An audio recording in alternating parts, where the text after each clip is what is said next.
My name is Vijay. I'm the Assistant Director here at ISS, International Students and Scholars Office.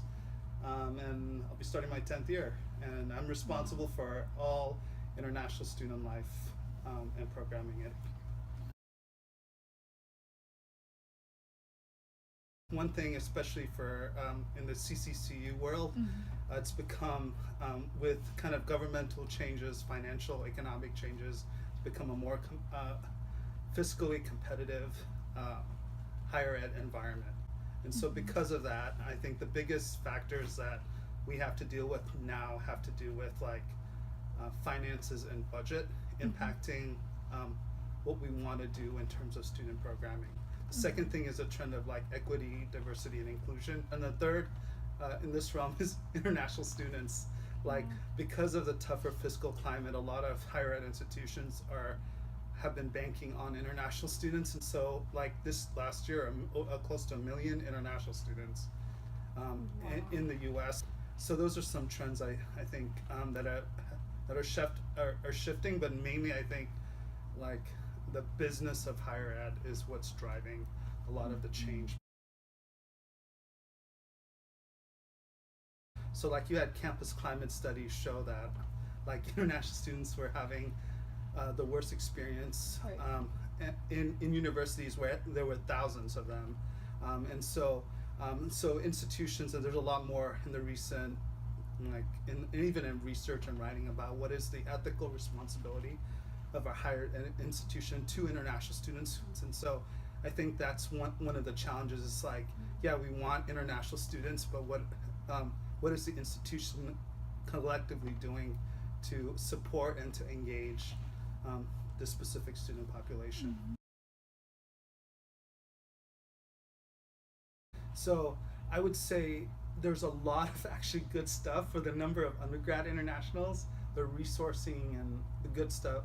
There's a lot that the institution has done, but it's really hard. When you're an office that's tasked with serving thousands of students, the majority of them domestic students,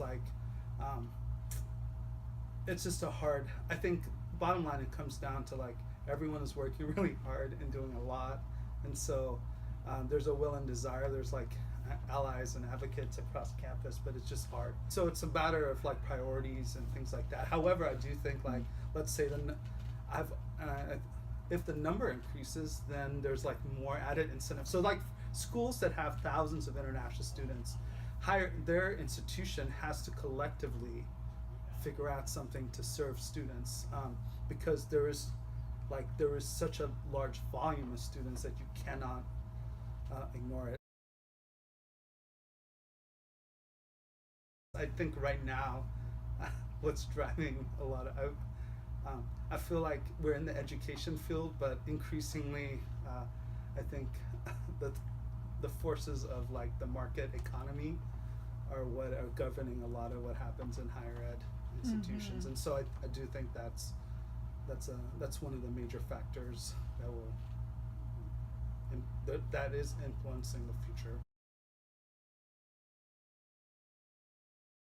I went to seminary before working in college, and so you have the view of youth ministry is kind of similar to how when people view entry-level professions in higher ed. So we'll start off in youth, but my goal is really to be a senior pastor. And I think the same thing happens in higher ed, where it's I really want to serve an underrepresented student population, but I really want to be on higher levels of administration. And so it's bottom line to figure out authentically what your long-term aspirations are, but then also I think learning this is what I'm called to, and then being content with that. From a Christian standpoint, it's God cares as equally about your lifelong development, and career or your job, where you work, is one piece of the broader puzzle of the person that you're becoming. And so that's one of the challenges in the career, because sure, I want to get promoted, I want to get higher salary, and but there's that tension, because what you want might take you away. It's from what the niche that you're, or the people group that you're really good at.